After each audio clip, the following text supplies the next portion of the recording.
So hello everyone and good evening सभी को। उम्मीद करता हूँ मेरी वॉइस प्रॉपर आ रही है, सभी तक एक बार कंफर्म कर देंगे। फिर हम लोग स्टार्ट करते हैं आज का लेक्चर, जो कि रहने वाला है बजट एंड टैक्सेशन पे। तो आज के इस लेक्चर में हम लोग पढ़ने वाले बजट। वैसे तो हम लोगों ने पॉलिटी में पढ़ा था बजट, बट वो पॉलिटी के हिसाब से पढ़ा था, आर्टिकल क्या है और सारी चीज़ें, अप्रोप्रिएशन बिल क्या, फाइनेंशियल बिल क्या और क्या स्टेजेस होती हैं बजट के पास होने की। बट यहाँ पे हम उसका इकोनॉमिक्स पर्सपेक्टिव देखेंगे। तो जो आपने क्वेश्चन देखे हो शायद कि रेवेन्यू रिसीट क्या होता है, कैपिटल रिसीट क्या होता है, गवर्नमेंट कोई सैलरी दे रहा है तो किस हेड में आएगा, गवर्नमेंट अगर कोई स्कूल बना रहा है, कोई कॉलेज बना रहा है, कोई हॉस्पिटल बना रहा है, रोड बना रहा है, इंफ्रास्ट्रक्चर डेवलप कर रहा है तो किस हेड के तहत आएगा।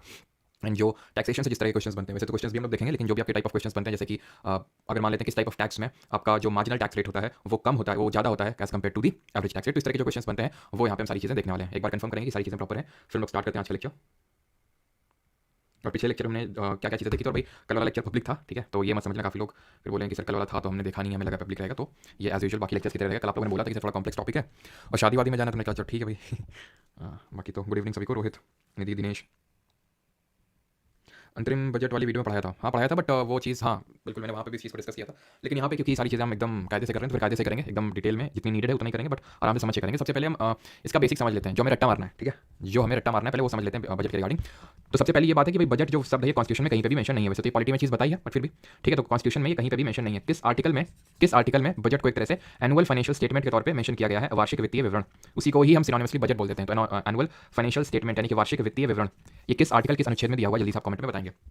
और क्या रट्टा मारने वाली चीज़ हो सकती है कि एक ये क्वेश्चन आपसे बन सकता है कि जो बजट है कब इसको सेपरेट किया गया था, कब प्रेजेंट किया गया, कब इसको अमेलगमेट किया गया था, कब सबसे पहला बजट किसने प्रोड्यूस किया था। इस तरह के क्वेश्चन आपसे बनते हैं। पहली बात तो ये आर्टिकल नंबर अनुच्छेद नंबर 112 मेंशन करता है एनुअल फाइनेंशियल स्टेटमेंट को।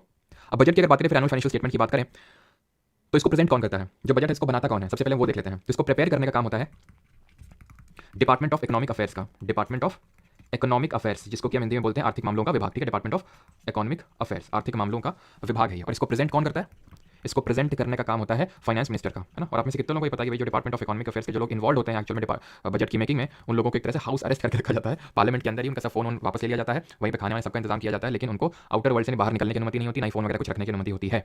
सो दैट वो कोई भी इस तरह की इन्फॉर्मेशन, जैसे कि मान लो कोई चीज़ है, उसके दाम बढ़ने वाले घटने वाले, तो पहले अपने साथियों करीबियों को बता देंगे, या फिर घूस लेकर करप्शन से बढ़ जाएगा वो लेके, और उनको बता देंगे जो उस पर्टिकुलर सेक्टर में, पर्टिकुलर इंडस्ट्री में इन्वॉल्व है, ठीक है। तो ये सारी चीज़ों को अवॉइड करने के लिए किया जाता है। खैर वो क्वेश्चन नहीं बनेगा आपसे एग्जाम में, लेकिन ये पता होना चाहिए कौन प्रिपेयर करता है, कौन प्रेजेंट करता है। तो हमारा जो पहला बजट था, फर्स्ट बजट, वो किसने किया होगा, फर्स्ट बजट किसने प्रिपेयर किया था। तो फर्स्ट प्रिपेयर हमारे करेंगे, सॉरी प्रेजेंट किया था, तो वही करेंगे जो हमारे पहले फाइनेंस मिनिस्टर होंगे, देश के वित्त मंत्री षणमुखम चेट्टी जी। ये थोड़ी सी रटने वाली चीज़ है, तो इसको तभी मैंने यहाँ पे लिखा हुआ है कि रट्टा मारना इसका, षणमुखम चेट्टी।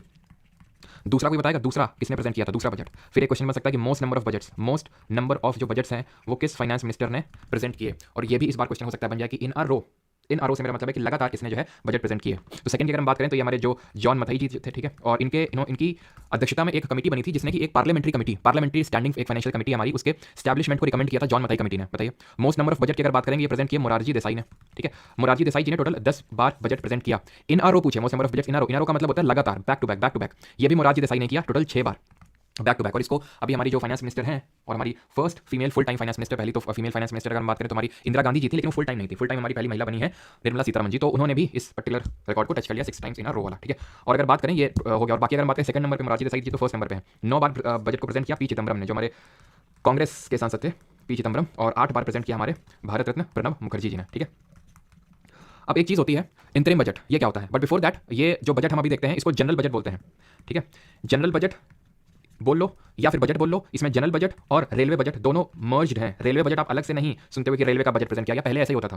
पहले 2016 से पहले 2016 से पहले ऐसे ही होता था कि अलग अलग प्रेजेंट किया जाता था।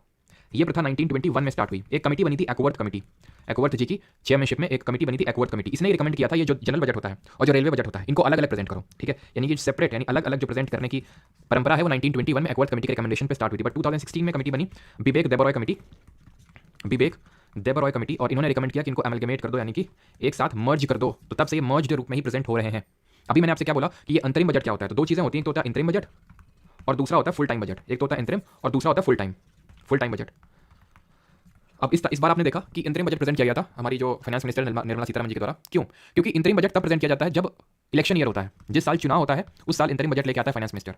क्यों ये लेके आता है, उसके पीछे का भी लॉजिक है। लॉजिक आपसे नहीं पूछेगा, लेकिन बताता हूं। जैसे फॉर एग्जांपल अगर फुल टाइम बजट लेके आएंगे, ठीक है, और गवर्नमेंट ने बोल दिया हम ये करेंगे, हम रोड इतनी बनवाएंगे, हम सड़क इतनी बनवाएंगे, हम इतने सारे जॉब्स देंगे, ठीक है, क्योंकि उसमें गवर्नमेंट अपनी एस्टिमेटेड रखता है ना, एस्टिमेट रखता है कितना हमारा खर्चा हो सकता है, कितना इनकम होगा, सारी चीजें वो बजट में प्रेजेंट किया थी। एस्टिमेटेड रेसीट्स बोलते हैं, रेसीट का मतलब इनकम होता है, भी देखेंगे। और एस्टिमेटेड एक्सपेंडिचर नहीं, कितने खर्चे वगैरह हो सकते हैं। तो भाई वो तो इतना मतलब क्योंकि इलेक्शन ईयर है तो वो तो इतने भयंकर अनाउंसमेंट कर देगा, भले जीतना जीते, लेकिन वो जीतने के लिए कर देगा। तो ऐसे तो विपक्षी जो हमारे दल है उनको एक डिसफेवर हो जाएगा। तो इसलिए इंतरिम बजट यानी कि जब तक हो, अगले 2-3 महीने तक जब तक चुनाव नहीं हो जाते हैं, तब तक का थोड़ा सा आप प्रेजेंट कर दो, फिर जो नई सरकार बनेगी वो अपना फुल टाइम बजट लेके आएगी। जैसे कि अभी आपके जो 18th लोकसभा के चुनाव है, उसके बाद जुलाई के टाइम पे आपका फुल टाइम बजट आ जाएगा, जो भी चुनाव जीत के आएगा जो भी पार्टी। ठीक है, ये कहीं कॉन्स्टिट्यूशन में नहीं लिखा हुआ है कि इस तरह से होना चाहिए, लेकिन ये एक जनरल कन्वेंशन पार्टी में आपस में इतनी तो समझदारी है कि ये काम तो खैर कर ही लेते हो। ठीक है, तो ये इलेक्शन ईयर की बात होती है जब अंतरिम बजट को प्रेजेंट किया जाता है। जो इस बार का फुल टाइम बजट इस बार का आपका जुलाई में देखने को मिलेगा, तो वहाँ पर जब प्रेजेंट किया जाएगा तो वहाँ पर भी हम सारी चीजें अच्छे से डिस्कस करेंगे। क्लियर? अब यहाँ तक अगर आपकी चीजें क्लियर हो तो आगे बढ़ी। थोड़ा सा रट्टा मारने वाली चीज थी कि एनुअल फाइनेंशियल स्टेटमेंट किस आर्टिकल में प्रिपेयर कौन करता है, प्रेजेंट कौन करता है, पहला बजट, दूसरा बजट, सबसे ज्यादा बजट को, ये दो कमेटी के नाम, अंतरिम बजट, बस।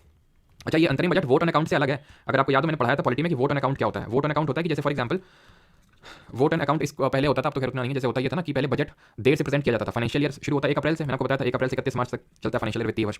तो क्या होता ये था कि बजट को प्रेजेंट करवाते करवाते और उसको उस पर एक तरह से पार्लियामेंट से ऑथराइजेशन लेती है ना सरकार की, कि हम इससे पैसा निकाल सकते हैं, तो वोटिंग के थ्रू वही पार्लियामेंट बोलता है हाँ निकाल सकते हो। ठीक है, तो तब जब तक होती तब तक थोड़ा डिले हो जाता है। जब डिले हो जाता था तो उस डिलेड टाइम के लिए, उस डिले टाइम के लिए नहीं कि अब जब तक ये अप्रूव नहीं कर देता पार्लियामेंट तब तक के खर्चे चलाने के लिए वोट एंड अकाउंट हुआ करता था। लेकिन फिर मोदी गवर्नमेंट आई तो उसने क्या किया, बजट को प्रेजेंट करने की तारीख को पहले कर दिया, सो दैट ये फालतू का डिले ना हो और फालतू में वोट एंड अकाउंट को पास ना करना पड़े, फालतू में स्टूडेंट्स को ना पढ़ना पड़े। ठीक है, तो ये चीज़ है। अब अगर आपकी इजाजत हो तो फिर ये कंपोनेंट्स ऑफ बजट पे आते हैं जो कि समझने वाला पार्ट है। एक बार कंफर्म करेंगे। आवाज़ कम है, आवाज़ कम है, ऐसा है क्या? अगर मान लेते हैं किस टाइप ऑफ टैक्स में आपका जो मार्जिनल टैक्स रेट होता है, अब कितनी आवाज़ चाहिए भाई, कान को चीरना है तुम्हारे? सारी चीज़ें तो ठीक लगी हुई यार, क्या दिक्कत है? हाँ? बेटा आवाज़ का एक बटन होता है फ़ोन में, है ना पंकज, आवाज़ का बटन होता है, वॉल्यूम अप करो। साउंड परफेक्ट हो गया।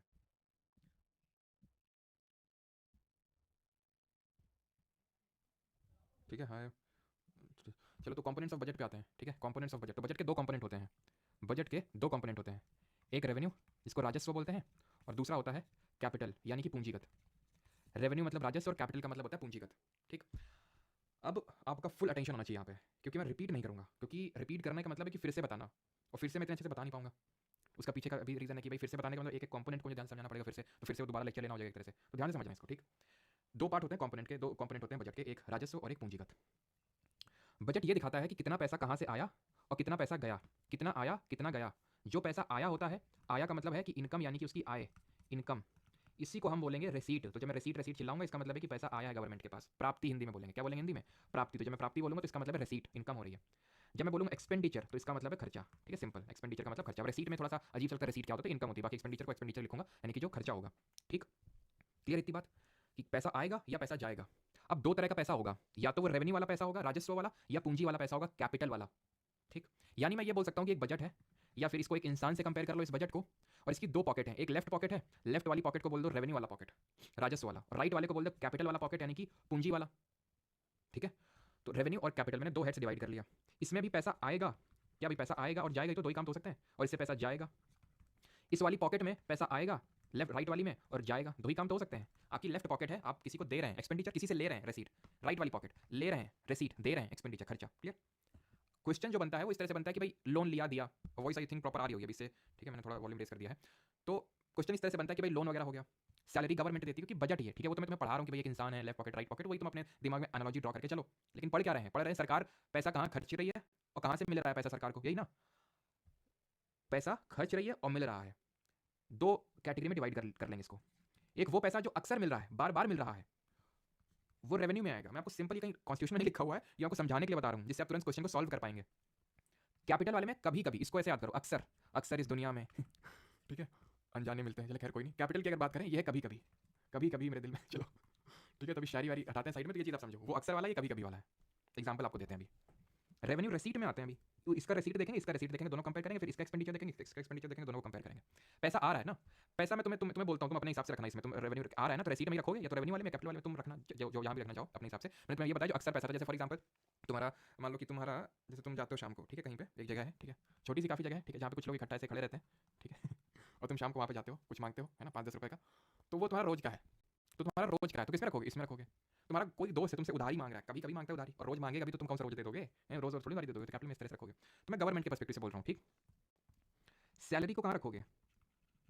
सैलरी जो गवर्नमेंट देती है, तुम्हारी गवर्नमेंट जॉब लग जाएगी सीजीएल के थ्रू, जो तुमको हर महीने सैलरी मिलेगी, वो किसमें रखोगे तुम? वो गवर्नमेंट का कौन सा खर्चा होगा? ये सॉरी खर्चा मैंने बता दिया, सॉरी सॉरी सॉरी सॉरी, खर्चा में, खर्चे को बाद में देखेंगे, अभी इनकम वाले पे फोकस करते हैं। ठीक है, चलो मैं इनकम पे फोकस करता हूँ। चलो गवर्नमेंट को जो टैक्स मिलता है, गवर्नमेंट को जो टैक्स मिलता है उसको किसमें रखोगे तुम? जल्दी से बताओ, टैक्स को किसमें रखोगे? और एक और तुमसे पूछ लेते हैं, गवर्नमेंट लोन ले रही है, किसमें रखोगे? जल्दी से देखते हैं कितने लोग सही आंसर देते हैं। और भाई सेशन को लाइक वाइक भी कर दिया करो, मन हो तो है। Revenue revenue revenue expenditure. अब जो भी है देख लो, मैच करा लो, कुछ रेवेन्यू कुछ कैपिटल तो देख लो, जैसा भी इतने सारे लोग कमेंट कर रहे हैं तो देख लेना तुम्हारा सही है कि नहीं है, ठीक है। तो टैक्स जो है, टैक्स रेवेन्यू रिसीट में आएगा। टैक्स दो तरह का होता है, ध्यान से समझना इसको, ठीक है, क्योंकि हमारा अच्छा टॉपिक है बजट एंड टैक्सेशन। तो टैक्स यहाँ से शुरुआत होती है टैक्स की, कर बोलते हैं इसको हिंदी में। बहुत तरह के कर होते हैं, प्रमुखता मेनली दो तरह के कर होते हैं। एक होता है प्रत्यक्ष कर डायरेक्ट टैक्स, और दूसरा होता है अप्रत्यक्ष कर इनडायरेक्ट टैक्स। तुमने कुछ भी सामान लिया, कुछ भी सामान लिया, उसमें जीएसटी तुम दोगे। तुम यहाँ जो शाम को जाते हो तो उसमें भी जीएसटी देते हो तुम, ठीक है। तुम पिज़्ज़ा खाने ले गए या फिर खिलाने ले गए तो उसमें भी तुम पिज़्ज़ा में भी जीएसटी दोगे। तुमने कुछ भी सामान खरीदा, मोबाइल फोन खरीदा, उसमें भी जीएसटी दोगे। क्या है ये एक तरह का टैक्स है।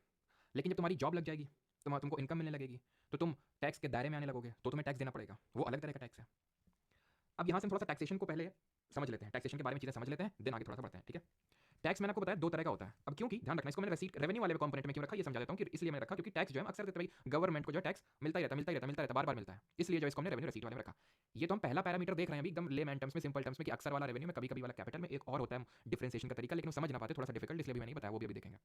टैक्स दो तरह का मैंने बताया आपको, एक तो है डायरेक्ट वाला, ठीक, और दूसरा मैंने क्या बताया, इनडायरेक्ट। डायरेक्ट को बोलते हैं प्रत्यक्ष कर और इनडायरेक्ट को बोलते हैं अप्रत्यक्ष कर, ठीक। जैसे मैंने बताया, तुम इनकम टैक्स भरोगे, जब तुम्हारी सैलरी आने लगेगी तो तुम इनकम टैक्स भरोगे, वो डायरेक्ट टैक्स है सर, प्रत्यक्ष कर है, ठीक। तुम कभी प्रॉपर्टी अगर तुम्हारे पास है, जमीन है, तो जब जमीन को बेचते हो, मान लो खरीदे तुम 8 लाख रुपए में उस जमीन को, और बेच रहे हो तुम 16 लाख में, 8 लाख रुपए की तुम्हें कमाई हुई, उसको बोलते हैं कैपिटल गेंस टैक्स। क्या बोलते हैं, कैपिटल गेंस टैक्स। कोई आपकी पूंजी थी, आपके पास पूंजी, उसको आपने बिक्री किया, तो उसमें जो एक्स्ट्रा आपको कमाई हुई वो आप वो करोगे। जैसे कि आपने, जैसे कि अगर आप में से कुछ लोग हो सकता है ये स्टॉक मार्केट और शेयर ये सब करते हो, ठीक है। तो उसमें क्या होता होगा कि आप जब शेयर वगैरह अपने बेचते हो, और कितने लोग हैं यहाँ पे शेयर वेयर का करते हैं, ठीक है, लास्ट में मुझे बताना, अभी तो मैं कमेंट्स वगैरह नीचे करूँगा लास्ट में, ठीक है। चलो तो तो वो जब आप सेल करते हो, तो जैसे आपने लो प्राइस में खरीदा था एक शेयर को और हाई प्राइस में बेचा अपने शेयर्स को, तो उसमें कैपिटल गेंस टैक्स ये आप भरते हो। जो बिजनेस हाउसेज होते हैं, बिजनेस होते हैं, वो कॉर्पोरेट टैक्स भरते हैं, ठीक है, वो कॉर्पोरेट टैक्स भरते हैं। ये सारे डायरेक्ट टैक्स में होते हैं इन अ नट शेल, ठीक है। रुक जाओ अभी, इनडायरेक्ट टैक्स वो होते हैं, जैसे कि इनडायरेक्ट टैक्स हम जीएसटी बोल सकते हैं, goods and services tax, excise duty, custom duty. Mainly तो अब बहुत सारे पहले हुआ करते थे, वैट वो सब, लेकिन वो सब हट के बस जीएसटी हो चुका है। एक्साइज ड्यूटी सिर्फ कुछ ही प्रोडक्ट्स पे लगता है। जैसे कि अगर मैं बात करूं तो एक्साइज ड्यूटी मतलब वो प्रोडक्ट, देखो वो प्रोडक्ट जिनमें एक्साइज ड्यूटी ही लगता है, जीएसटी नहीं लगता है, वो क्या है, वो तुम्हारे जैसे पेट्रोल हो गया, डीजल हो गया, ठीक है, एविएशन टर्बाइन फ्यूल हो गया, क्वेश्चन आता है अभी देखेंगे, एविएशन टर्बाइन फ्यूल हो गया, इनमें सिर्फ एक्साइज ड्यूटी ही लगता है, आज भी जीएसटी नहीं लगता इनमें, सिर्फ कुछ ही सिलेक्टेड प्रोडक्ट्स हैं, एक तरह से पेट्रोलियम प्रोडक्ट्स। कुछ प्रोडक्ट जिनमें जीएसटी भी लगता है और एक्साइज ड्यूटी भी लगता है, दोनों लगता है। ये है जैसे कि हमारा तम्बाकू मतलब टोबैको, दारू मतलब अल्कोहल, इस सब में क्या लगता है, जीएसटी भी लगता है, एक्साइज ड्यूटी भी लगता है, क्योंकि सरकार को पता है पीने वाले पिएंगे, वो देंगे, चाहे जितना है उसमें टैक्स खींच ले, ठीक। तो in a nutshell to differentiate this direct tax, direct क्यों बोलते हैं और इनडायरेक्ट को इनडायरेक्ट क्यों बोलते हैं, कारण होगा ना। ये हमें डायरेक्टली देना होता है गवर्नमेंट को, डायरेक्टली पेएबल टू गवर्नमेंट। जैसे आपकी जॉब लग जाएगी तो जब आप भरेंगे तो इनकम टैक्स की वेबसाइट में जाएंगे और भरेंगे, या फिर भरवाएंगे तो इनकम टैक्स की वेबसाइट पे डायरेक्टली जाके। ये जब जीएसटी देते हैं, जब पिज्जा खाते हैं, कुछ भी कुछ सामान खरीदते हैं, मोबाइल फोन खरीदते हैं, तो इनकम टैक्स गवर्नमेंट की, फिर ये टैक्स गवर्नमेंट की वेबसाइट में जाके भरते हैं, क्या ना, दुकानदार को देते हैं, दुकानदार बढ़ा के बताता है आपको वो प्राइस, जो भी जीएसटी है तो बढ़ा के बताता है आपको डायरेक्टली। ये डायरेक्टली नहीं, इनडायरेक्टली पेबल होता है, आप समझ गए। इसको ट्रांसफर नहीं किया जा सकता है। आप पे अगर आया कि 2 लाख टैक्स भरना इस साल, तो आपको भरना है, आप किसी से नहीं ट्रांसफर कर सकते हैं। तो क्या सर ये कर सकते हैं, बिल्कुल कर सकते हैं। जैसे फॉर एग्जांपल मान लो मेरी कोर्स की फीस है 1000 रुपये, अब इसमें 18% लगता है जीएसटी, ठीक है, तो ये हो गया 180 रुपये। तो या तो मैं इसको खुद भर दूँ, ठीक है, या मैं आपसे जो चार्ज करने लगूँ कि मैं जैसे कि 1200 रुपये बढ़ा के चार्ज लेने लगूँ, फिर 1100 से 1180 लूँगा, तो ऑब्वियसली बात 18%, 180 नहीं, उससे थोड़ा ज़्यादा निकल जाएगा, तो रफली मैं 1200 कोर्स की फीस में रख दी कि भाई ये है आपका एक्स्ट्रा जीएसटी, मैंने आप पे ट्रांसफर कर दिया ना, अब मैं वही उठा के गवर्नमेंट को भर दूंगा। तो it can be transfer, it can not be transferred, ठीक है, और इट कैन बी ट्रांसफर्ड, इसको ट्रांसफर किया जा सकता है।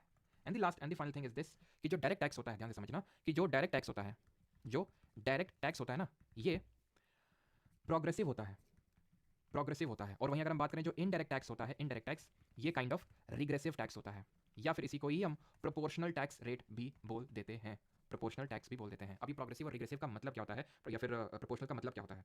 तो अगर हम बात करें प्रोग्रेसिव का मतलब ये होता है कि जैसे जैसे आपकी इनकम बढ़ेगी तो कर की दर भी बढ़ेगी, तो कर की दर भी बढ़ेगी, इसका मतलब यह कि टैक्स की रेट भी बढ़ेगी। जैसे कि आपकी इनकम है, मान लेते हैं सर 6 लाख रुपए, ठीक, तो गवर्नमेंट ने बोल रखा है कि अगर आपकी इनकम 0 से 5 लाख तक है तो नो टैक्स, 5 लाख से अगर आपकी इनकम 6 लाख के बीच में नई टैक्स स्लैब के अकॉर्डिंग, तो भाई आप मान लो कि 10% टैक्स। आपकी इनकम अगर 6 लाख से लेके 8 लाख के बीच में है तो भाई 20% टैक्स, 8 से लेके 12 के बीच में है तो 25% टैक्स।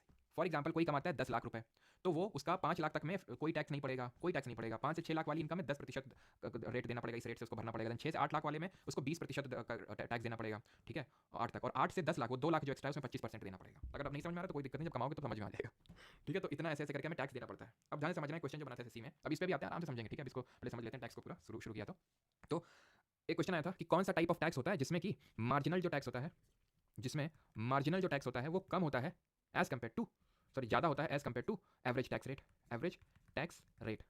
तो तो ये ऑप्शन में जो भी थे, लेकिन ऑप्शन में एक था प्रोग्रेसिव, तो आंसर भी प्रोग्रेसिव। प्रोग्रेसिव मतलब डायरेक्ट टैक्स। इसका मतलब क्या हुआ, मार्जिनल टैक्स एवरेज टैक्स से ज़्यादा है। देखो अब मेरी इनकम 10 लाख रुपए है, मेरी इनकम 10 लाख रुपए है, ठीक। अब मैंने अगले साल 11 लाख रुपए कमाया, या फिर 12 लाख, या फिर 13 लाख रुपए कमाया, 13 लाख या फिर 12 लाख, कुछ भी ज़्यादा कमाया, उसमें कितना दूंगा मैं भाई? अगर 12 कमाया, 11 कमाया, तो 25% टैक्स दूंगा ना उस एडिशनल इनकम में। जो 11 लाख एक एक्स्ट्रा लाख कमाया, एक एक्स्ट्रा लाख, उसमें 25% भरूंगा, सीधे 25,000 गवर्नमेंट ले जाएगी। लेकिन अगर एवरेज रेट में निकालने जाऊंगा अपनी पूरी इनकम में, तो 25 से तो कमी आएगा।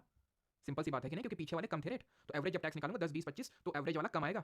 यानी कि मेरी एक्स्ट्रा जो अर्निंग हो रही है उसको बोलते हैं मार्जिनल टैक्स। एक्स्ट्रा इनकम पे कितना टैक्स, ये है एवरेज टैक्स रेट। तो ऑब्वियस सी बात है मार्जिनल वाला ज्यादा होगा एवरेज टैक्स के ऊपर। इसको रिग्रेसिव क्यों बोल रहे हैं, इनडायरेक्ट वाले को रिग्रेसिव क्यों बोल रहे हैं, या फिर प्रोपोर्शनल? क्योंकि ये सब पे समान लगता है, चाहे गरीब हो चाहे अमीर हो। अब कोई गरीब है, 5 लाख से तो इनकम कमी होगी ना, तभी तो गरीब बोल रहे हैं, तो उसके लिए तो कोई टैक्स नहीं है। जो ज्यादा, जितना ज्यादा कमाओगे उतना ज्यादा टैक्स लेगी गवर्नमेंट, और एक तरह से इनकम रिडिस्ट्रीब्यूशन करती है अपनी सब्सिडी सब देके, ठीक। अब ये जो इनडायरेक्ट टैक्स है, जैसे मान लेते हैं इनडायरेक्ट टैक्स जो अप्रत्यक्ष कर है, ठीक है। अब तुमने एक मोबाइल फोन लिया एक, ठीक है, ये तो कोई मोबाइल फोन है ये, ठीक है, क्लियर। ये तुमने एक मोबाइल फोन लिया, तुम्हारी इनकम है मान लेते हैं कि महीने की 1 लाख रुपए। वहीं पे एक गरीब घर से लड़का है जिसकी पूरी फैमिली की इनकम है 10,000 रुपए, ठीक है, 10,000 रुपए। उसने जैसे तैसे बड़ी मेहनत से पैसे जोड़ के उधार लेके लिया, क्या वही सेम मोबाइल फोन जो आपने लिया, ठीक है। और जब आपने ये लिया फोन, तो दोनों को सेम कॉस्ट पड़ी होगी ना, 1 लाख रुपए तो पड़ी होगी। ऐसा तो नहीं तुम गरीब ले लो सस्ते में, ऐसा तो कुछ होता नहीं है। 1 लाख रुपए दोनों को पड़ा होगा, और इसमें जीएसटी भी इंक्लूडेड होगा। तुमने भी सेम जीएसटी भरा होगा, इसने भी सेम जीएसटी भरा होगा, यानी कि बराबर मार दे रहा है, चाहे गरीब है चाहे अमीर हो। यानी अमीर को इसमें उतना नुकसान नहीं जितना गरीब को, लेकिन डायरेक्ट टैक्स में ऐसा नहीं है। समझ में आई बात, ठीक है। ये क्या बोल रहे हैं, टैक्स पे टैक्स, टैक्स पे टैक्स। तो डिफरेंट कुछ हमारे स्पेशल टैक्स होते हैं। एक होता है टैक्स जिसको बोलते हैं सेस, एक होता है सरचार्ज, ठीक है, यहाँ पे मैं लिखता हूँ, तब तक इस क्वेश्चन को जरा सॉल्व करेंगे। एक होता है सेस, और एक होता है सरचार्ज, और एक होता है पिगोवियन टैक्स। 3 तरह के टैक्स होते हैं, सरचार्ज, सेस, सरचार्ज, और एक होता है पिगोवियन टैक्स। सरचार्ज होता है ये टैक्स पे टैक्स, सरचार्ज होता है टैक्स पे टैक्स। इसका मतलब ये होता है जब आपकी इनकम बढ़ेगी तो जो इंक्रीज इनकम होगी उस पर भी टैक्स लगता है, तो उसको बोलते हैं सरचार्ज। सेस होता है किसी स्पेशल पर्पस के लिए, स्पेशल पर्पस के लिए लगाया गया टैक्स, जैसे कि गवर्नमेंट आपसे सेस लेगी। ये क्या होता है, ये सब पे लगता है। अगर मेरी इनकम 5-6 लाख है, मैं टैक्स भर रहा हूँ, तो सेस लगेगा। किसी की इनकम 5 करोड़ है, 50 करोड़ है, 500 करोड़ है, उस पर भी सेस लगेगा, 5 लाख वाले पे भी लगेगा। सरचार्ज उस पर लगता है जिसकी इनकम ज़्यादा होती है। सेस स्पेशल पर्पस के लिए लगाया जाता है, जैसे फॉर एग्जाम्पल गवर्नमेंट बोल देगी कि इस बार हम जो ट्राइबल लोग हैं नॉर्थ ईस्ट के या फिर झारखंड और यहाँ के उड़ीसा के, तो उनके डेवलपमेंट के लिए, हम वहाँ के डेवलपमेंट के लिए आपसे एक additional percentage of tax charge करेंगे, दैट विल बी सेस। या फिर एनवायरमेंटल पर्पस के लिए हम करेंगे, एनवायरमेंट को बेटर करने के लिए, फिर ग्रीन हाउस गैस एमिशन को कम करने के लिए करेंगे, तो स्पेशल पर्पस के लिए लिया जाता है सेस। पिगोवियन टैक्स होता है टू न्यूट्रलाइज और to manage the negative, to balance the negative externalities, to balance और to neutralise the negative externalities. तो कल के लेक्चर में पढ़ाया था, जो काफी लोग छोड़ के भाग गए थे लास्ट में। अब आपने देखा हो बाद में पता नहीं, लेकिन मैंने जब एमसीक्यू सॉल्व कर रहे थे तो वहाँ पढ़ाया था कि नेगेटिव एक्सटर्नलिटीज क्या होती है। एक्सटर्नलिटी का मतलब होता है कोई भी जो आप काम कर रहे हैं उसका इफेक्ट किसी ऐसे बंदे पे हो रहा है जिसका कोई लेना देना नहीं है। जैसे कि फॉर एग्जाम्पल मैं यहाँ पे जोर साहब को बोल के पढ़ा रहा हूँ, मैं पढ़ा रहा हूँ, आप पढ़ रहे हैं, हम दोनों का आपस में चल रहा है। कोई बगल में मान लो कि बैठा है, उसकी दिमाग खराब हो रही, क्या ये बके जा रहे हो इतनी देर से ठीक है, मेरा तो कुछ लेना देना है नहीं। मेरे मान लो जो भी मेरे आसपास हैं लोग, कुछ लोग तो परेशान हो रहे होंगे मेरी वजह से। जैसे मेरी छोटी सी भतीजी है, तो उसको कमरे में बंद किया जाता है कुछ देर के लिए, ठीक है, तो उसका कुछ लेना देना है इससे, लेकिन उसको सफर करना पड़ता है मेरी वजह से, ठीक है, तो उसको बोलेंगे एक्सटर्नलिटीज। अब अगर मैं कोई ऐसा काम कर रहा हूँ जिससे किसी तीसरे बंदे को, जिससे उसका लेना देना नहीं है, फायदा हो रहा है, तो पॉजिटिव एक्सटर्नलिटी, नुकसान हो रहा है तो नेगेटिव एक्सटर्नलिटी बोलते हैं, ठीक है, उसको नेगेटिव एक्सटर्नलिटी बोलते हैं। तो एक्सटर्नलिटी पॉजिटिव हो सकती है, नेगेटिव कल देखे तो क्वेश्चन है एसएससी में। अब ये क्वेश्चन है आपका सीडीएस में पूछा गया क्वेश्चन है, एसएससी वाले भी करेंगे, जो following items is not covered under GST. तो हमने देखा था पेट्रोल वगैरह इसमें भी आज भी एक्साइज ड्यूटी लगता है, ठीक है, ये चीज हमने अभी पढ़ी थी, क्लियर। बाकी जीएसटी की अगर थोड़ी सी चर्चा करें तो एक तरह का इंडायरेक्ट टैक्स है, इसको 1 जुलाई 2017 से इंप्लीमेंट किया गया था। काफी सारे टैक्स जो है उनको एक तरह से नलीफाई कर दिया इसने, मतलब जो इंडायरेक्ट टैक्स हुआ करते थे। और ये कॉमन एक one tax and one country one nation one tax की थ्योरी पे ये बेस्ड है, ठीक है। गुड्स एंड सर्विसेज टैक्स एक तरह का अप्रत्यक्ष कर है, इनडायरेक्ट टैक्स है ये goods and services tax GST. ये कॉन्स्टिट्यूशनल है बिकॉज इसमें कॉन्स्टिट्यूशन अमेंडमेंट किया गया था। अमेंडमेंट नंबर 101 था, पढ़ाया भी होगा मैंने आपको, ठीक है। एंड अच्छा बताओ 106 अमेंडमेंट किससे डील करता है, जो सबसे लेटेस्ट है। 279A आर्टिकल अनुच्छेद के तहत आपकी जीएसटी काउंसिल, जीएसटी समिति का गठन किया गया। जीएसटी काउंसिल जिसका जो चेयरमैन होता है वो हमारा फाइनेंस मिनिस्टर होता है, जो अभी निर्मला सीतारमण जी हैं, ठीक है। 106 अमेंडमेंट डील्स विद 33% का reservation quota for the women in the lower house of the parliament and the state legislature, that is Lok Sabha and the legislative assembly, है ना।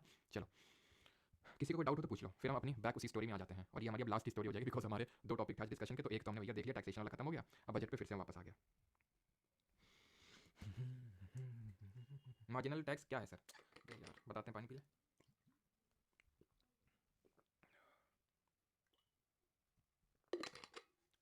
नहीं सर, चार्ज को बोलते हैं सर, स्पेशल पर्पस के लिए लगता है। बिल्कुल सही, किसने बताया, विकास ने, हाँ। D243 आर्टिकल बोलता है reservation for women in panchayat, बहुत अच्छा। तो अभी मैंने बताया था कि आप में से किसी ने क्या पूछा था, एक सेकंड, तो आगे यहाँ पे पूछा था कि ये मार्जिनल टैक्स क्या होता है। मार्जिनल होता है एडिशनल इनकम पे लगने वाला टैक्स। मेरी इनकम 8 लाख है, मेरी इनकम 8 से 9 हो गई, तो अब जो एक्स्ट्रा 1 लाख रुपए मैंने कमाया अब अगले साल हो सकता है, तो उस पर जो टैक्स पड़ेगा वो 25% की रेट से पड़ेगी, जो एवरेज से ज़्यादा ही होगा हमेशा, ठीक है। चलो अब बढ़ते हैं, हमारी 2 पॉकेट थी, तो back to the story revise करवा देता हूँ मैं कि बैक टू स्टोरी बजट में हमने पढ़ा था, एक लेफ्ट पॉकेट है, एक राइट पॉकेट है। लेफ्ट वाली को रेवेन्यू बोलते हैं और राइट वाली को बोलते हैं कैपिटल, इसको बोलते हैं राजस्व और इसको बोलते हैं पूंजीगत। इसमें इनकम और एक्सपेंडिचर दोनों में होता है, इनकम को रिसीव बोलते हैं, एक्सपेंडिचर मतलब खर्चा, ठीक है। तो हमने देखा कि जो टैक्स है वो इसमें आएगा रेवेन्यू रिसीव। टैक्स 2 तरह के पड़े, डायरेक्ट इंडायरेक्ट, और मैंने आपको समझा दिया। अब जो रसीद होती है ना, अब क्योंकि आप टैक्स समझ गए इसलिए मैं इसको यहाँ से हटाता हूँ और इसको इस तरह से लिखता हूँ कि जो रेवेन्यू रसीद होती है वो 2 तरह की होती है।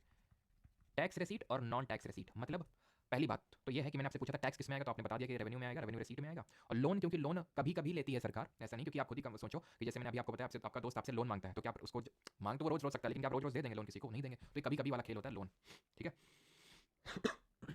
तो लोन कभी कभी वाला खेल होता है कि ये लोन जो है रेवेन्यू रेसीट में आएगा, सॉरी कैपिटल रेसीट में आएगा, ठीक। फिर अगर मैं तुमसे पूछूं कि मान लो जैसे कि तुम गवर्नमेंट, और रुको कुछ सोचना पड़ेगा, जैसे कि तुम रेलवे का टिकट तुमने बाई किया, ठीक है, रेलवे का तुमने टिकट खरीदा, तो गवर्नमेंट को पैसा दे रहे हो ना, पैसा दे रहे हो ना गवर्नमेंट को, या फिर तुम्हारा कोई केस चल रहा है, ठीक है, कोर्ट में तुमसे पैसा मांगा गया, तो चलो कोर्ट केस छोड़ो, तुम रेलवे वाला एग्जांपल समझो, तो रेलवे में तुम पैसा दे रहे हो ना टिकट, तो गवर्नमेंट को कभी कभी दे रहे हो क्या? कभी कभी वाला है नहीं, तो गवर्नमेंट को अक्सर मिल रहा है, रोज कितने लोग टिकट खरीदते हैं, टिकट के लिए बुकिंग करते हैं ऑनलाइन ऑफलाइन, है ना। तो क्या ये टैक्स दे रहे हो क्या? टिकट बाई करते हो तो टिकट टैक्स है क्या? टिकट में टैक्स है, लेकिन टिकट टैक्स नहीं है। टिकट में लगा 400 रुपये, ठीक। तुम ध्यान से देखना, उसमें जीएसटी भी इंक्लूडेड रहता है, जैसे मान लो कि इसमें 25 रुपये जीएसटी लगा के, फिर 29 रुपये लगा के 429 टोटल, ये हुआ टैक्स रिसीट, ये हुआ नॉन टैक्स रिसीट। बुद्धि आपको ज़्यादा अपना दर्द में नहीं डालना है कि सर टैक्स नॉन टैक्स, ऐसे समझ लो कि भाई रेवेन्यू वाले में ही आएंगे, मैं बस उनको अलग अलग कर दिया हूँ कि रेवेन्यू रिसीट को दो कैटेगरी में डिवाइड कर सकते हैं, टैक्स रिसीट और नॉन टैक्स रिसीट। टैक्स में टैक्स का पैसा डायरेक्ट और इनडायरेक्ट, और नॉन टैक्स में नॉन टैक्स वाला पैसा, कोई भी, चाहे आप टिकट खरीदते हो या फिर पोस्ट ऑफिस में जाके कोई पोस्टल स्टैम्प खरीदते हो, सब नॉन टैक्स में आएगा, क्योंकि अक्सर आ रहा है तो रिसीट में, रेवेन्यू वाले कंपोनेंट में आएगा। कैपिटल रसीट में देख लेते हैं, लोन लिया है तुमने या फिर सरकार ने, या फिर कोई विनिवेश कर डाला है। विनिवेश का मतलब होता है डिसइन्वेस्टमेंट कर डालना। डिसइन्वेस्टमेंट का मतलब होता है कि मान लो कि गवर्नमेंट का कोई पीएसयू है, पब्लिक सेक्टर अंडरटेकिंग है, पीएसयू है गवर्नमेंट के पास, कोई भी मान लो एनजीसी, गेल, भेल, सेल, पेल, नेल, इनमें अपना जो भी उसकी हिस्सेदारी है, उसका कुछ हिस्सेदारी उसने मान लो कि 10% हिस्सेदारी बेच दी किसी प्राइवेट कंपनी को, किसी को भी बेच दी, तो उससे उसको पैसा मिलेगा ना। तो वो पैसा ऐसा नहीं रोज कुछ ना कुछ बेचता रहता है, कभी कभी वाला खेल है ये, उसको डिसइन्वेस्टमेंट बोलते हैं, विनिवेश बोलते हैं, तो वो इसमें आएगा। जिस तरह रेवेन्यू रसीट को दो कैटेगरी में डिवाइड किए थे, टैक्स और नॉन टैक्स का पैसा, उसी तरह जो पूंजीगत वाला पैसा है इसको भी दो कैटेगरी में डिवाइड कर देते हैं। एक को बोल देते हैं डेप्ट क्रिएटिंग कैपिटल रसीट, और एक को बोल देते हैं नॉन डेप्ट क्रिएटिंग कैपिटल रसीट। डेप्ट क्या होता है? डेप्ट होता है उधारी। उधारी, ये उधारी है ना, तो ये डेप्ट क्रिएटिंग हो जाएगा, ये उधारी नहीं है, पैसा मिल रहा है, कभी कभी मिल रहा है तो कैपिटल रसीट, लेकिन उधारी नहीं बन रहा है, तो डिसइन्वेस्टमेंट। इसको चुकाना थोड़ी ना गवर्नमेंट को, लेकिन इसको तो ब्याज के सहित चुकाना है, ब्याज सहित चुकाना है। अब इसी में ही थोड़ा सा और आगे बढ़ते हैं। जब तुम लोन लेते हो, ध्यान सुनना, जब तुम लोन लेते हो या फिर देते हो, तो ब्याज हर महीने देते लेते हो या फिर कभी कभी? जल्दी से मुझे बताओ। जैसे मैंने अगर तुमसे लोन लिया तो मैं तुम्हें हर महीने ब्याज दूंगा ना, और ब्याज चुकता तो एक ही बार करूंगा। अगर मान लो 1 लाख रुपए तुमसे लिया है, तो कभी 3 महीने, 5 महीने, 1 साल बाद 1 लाख रुपए लौटा दूंगा आके, यानी तुम्हें रीपे कर दूंगा, लेकिन ब्याज हर महीने भरूंगा तुमको। तो ब्याज वाला कंपोनेंट, इंटरेस्ट वाला यहाँ पे आएगा, इंटरेस्ट वाला कंपोनेंट यहाँ पे आएगा, लोन वाला कंपोनेंट यहाँ पे आएगा, यानी कि रीपेमेंट ऑफ लोन मैं कर रहा हूँ, सरकार कर रही है, यानी उसका खर्चा हो रहा है, तो रीपेमेंट ऑफ जो लोन हो जाएगा वो इसमें आएगा। लोन लिया इसमें, लोन दिया इसमें, लेकिन इंटरेस्ट, ब्याज लोन पे अगर मिल रहा है तो रेवेन्यू रिसीट में आएगा इंटरेस्ट, और अगर ब्याज देना पड़ रहा है तो इसमें आएगा, क्योंकि ब्याज अक्सर देना पड़ता है, लोन तो कभी कभी, ठीक।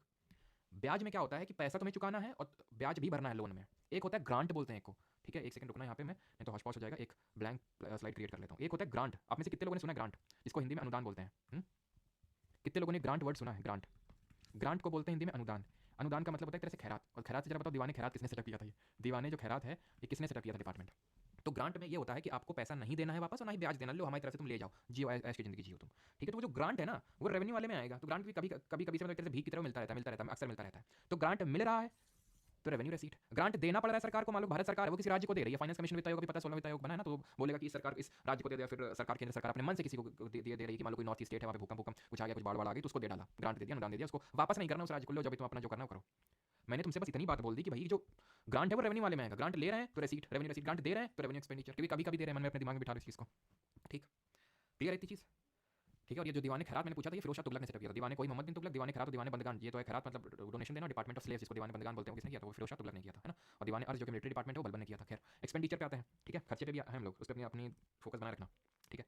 गवर्नमेंट जो भी डेवलपमेंटल पर्पज से कर रही है, विकास कार्य उसके होगा, जैसे कि स्कूल बनवाना, हॉस्पिटल बनवाना, रोड बनवाना, कोई और बिल्डिंग डेवलप करना, इंफ्रास्ट्रक्चर डेवलप करना, ये सारे गवर्नमेंट के खर्चे हैं। लेकिन ये खर्चे अच्छे वाले खर्चे हैं। अच्छे वाले खर्चे मतलब asset creating expenditure. Asset creating, asset क्या होता है मौसी? ये एसेट क्या होता है? शोले में देखा ना ये क्या होता है चीज़। तो एसेट की अगर बात करें, एसेट और लाइबिलिटी ये दोनों एक एंटोनिम है एक दूसरे के, है ना। एसेट होता है something that has economical value, something that has economical value, economical value, और इसको बोलते हैं एसेट। और लाइबिलिटी यानी देयता, ये तो गई संपत्ति हिंदी में, और ये हो गई देयता हिंदी में। ये हो गया एक तरह से आपका कोई डेट या ऑब्लिगेशन। अब मैं तुम्हें एकदम सिंपल टर्म्स में समझाता हूँ, ठीक है। तुम्हारी कोई जमीन होगी, तुम्हारा घर है, ठीक है, हो सकता है तुम्हारे घर तुम्हारे पापा ने आज से 20 साल पहले लिया हो, वो मान लेते हैं 5 लाख रुपए में, ठीक है, वो 5 लाख रुपए में घर लिया था आज से 20 साल पहले। आज अगर उसी को बेचने जाओगे 50 लाख रुपए मिलेगा। आज से हो सकता है 10 साल 15 साल वेट कर लो, 70 लाख 80 लाख मिल जाएगा उसी घर का। ये एक एसेट है ना, तुम्हारी पूंजी है। तुम्हारी कहीं जमीन पड़ी है, तो तुमने कहीं म्यूचुअल फंड में कुछ, और मान लो हर महीने तुम 2000-3000 रुपए डालते हो, तो तुम्हारी पूंजी है, वो बढ़ रही है धीरे धीरे, उसमें ब्याज मिल रहा है तुम्हें धीरे धीरे, उसमें कैपिटल का गेन हो रहा है। तुमने लोन ले रखा है, तुम्हारी ऐसी तैसी हो रखी है क्योंकि हर महीने ब्याज तुमको चुकाना पड़ता है। तुमने बाइक ले ली एक, ठीक है, अब वो क्या आज कौन सा ऐप आता है वो, एक जो बाइक वाला आता है जैसे ओला उबर होता है, वैसे कौन सा वो चलता है, वैसे ओला बाइक तो ओला भी चलती है, खैर जो भी हो, रैपिडो, हाँ। तो उसमें उसके लिए उसके चलाने के लिए तो बात अलग है, लेकिन मान लो तुमने नॉर्मल के लिए, जैसे नॉर्मल आपने अपने चलाने के लिए, तो वो एक आपके लिए लाइबिलिटी है क्योंकि उसमें पेट्रोल भराओगे, ठीक है, उसकी मेंटेनेंस वगैरह सर्विसिंग कराओगे, ये सारी चीजें रहती हैं, खराब हो जाएगी तो ये सारी चीजें करनी पड़ती है, यानी कि आपको उसमें पैसा डालना पड़ रहा है, तो it is kind of liability और it is kind of asset, जो मैंने बताया। तो समझिए एसेट और लाइबिलिटी में अंतर क्या होता है। तो एक तो सीख मिल गई तुम्हें कि लाइफ में एसेट बिल्ड करनी चाहिए, लाइबिलिटी नहीं, ठीक है। तो लोन एक तरह की लाइबिलिटी हुई ना। अब मैंने तुमसे बोला था कि दो डिफरेंस होते हैं रेवेन्यू और कैपिटल में, ये अक्सर वाला कंपोनेंट होता है रेवेन्यू, और कैपिटल होता है कभी कभी वाला कंपोनेंट, और दूसरा एक और डिफरेंशिएशन होता है कैपिटल में। जो कैपिटल वाला होता है, कैपिटल वाला, इसमें एसेट या तो बनता है या एसेट या तो बनेगा या लाइबिलिटी कम होगी। तुम्हें हम दिखाते हैं, लोन लिया है या एक्सपेंडिचर पे आते हैं, एक्सपेंडिचर में क्या होगा, देखो इस या तो इसमें एसेट बनेगा या लाइबिलिटी कम होगी, या फिर एसेट जो है एसेट घटेगा या लाइबिलिटी बढ़ेगी। ये मत सोचना कि ये कैपिटल में होगा तो रेवेन्यू में, आराम से समझोगे, ठीक है। मैं बोल रहा हूँ कि कैपिटल एक्सपेंडिचर के केस में, खर्चे के केस में, या तो एसेट मिलेगा बढ़ेगा, लाइबिलिटी कम होगी, और कैपिटल रेसीट के केस में, पूंजीगत आय के केस में एसेट कम होगा, लाइबिलिटी ज़्यादा होगी। तुम एक्सपेंडिचर पे फोकस करो, अभी दिखाते हो तुम्हें कैसे एसेट बढ़ेगा या लाइबिलिटी कम होगी, ठीक है। रीपेमेंट कर रहे हैं, लोन को चुकता कर रहे हैं, अपनी देयता को खत्म कर रहे हैं, लाइबिलिटी कम कर रहे हैं, स्कूल हॉस्पिटल रोड बिल्डिंग बनवा रहे हैं, एसेट बढ़ा रहे हैं। ये मैंने एक एग्जांपल दे दिया कि किस तरह से एसेट बिल्ड हो रहा है, और ये एग्जांपल कैसे लाइबिलिटी कम हो रही है, समझिए एक्सपेंडिचर वाला। और रेसीट में क्या हो रहा है, या तो एसेट जा रहा है, हाथ से जा रहा है, विनिवेश इसका एग्जांपल हो जाएगा, डिसइन्वेस्टमेंट बताए थे। लाइबिलिटी आ रही है, घर आ रही है, लाइबिलिटी लोन ले लिया है, लोन। तो सर इसमें क्या होता है फिर, रेवेन्यू कुछ नहीं होता इसमें, ना तो लाइबिलिटी कम होती है, ज्यादा होती, ना एसेट घटता है ना बढ़ता, कुछ नहीं होता है। एसेट लाइबिलिटी वाला खेल कैपिटल में होता है। ये बता इसलिए है क्योंकि समझाने का तो उससे भी समझा सकते थे, लेकिन अगर डेफिनेशन देके फिर कुछ ऐसा करके स्टेटमेंट से पूछ लिया जो कि पूछा है, तो भी आप कर पाओगे कि भाई एसेट बढ़ता घटता किसमें है और कम होता ज्यादा किसमें है। रेवेन्यू का कोई एसेट और लाइबिलिटी से कोई लेना देना नहीं, इसमें ना तो घटता है ना तो बढ़ता है। ये चीज़ क्लियर है हो तो बताओ जल्दी से। मेरे दादाजी करोड़ों का एसेट दान में दे दिए। अच्छा सूरज, बड़े दिल वाले मेरे दादाजी तो। Wife is also example of liability. अच्छा ठीक, क्लियर। अब यहाँ पे मैं चीज़ों को थोड़ा समराइज कर देता हूँ, यहाँ पे थोड़ा हौश पौश हो गया, ठीक है। अब थोड़ा सा मैं यहाँ पे समराइज कर देता हूँ और कुछ और एक्स्ट्रा चीज़ें जो मैं लिख देता हूँ यहाँ पे।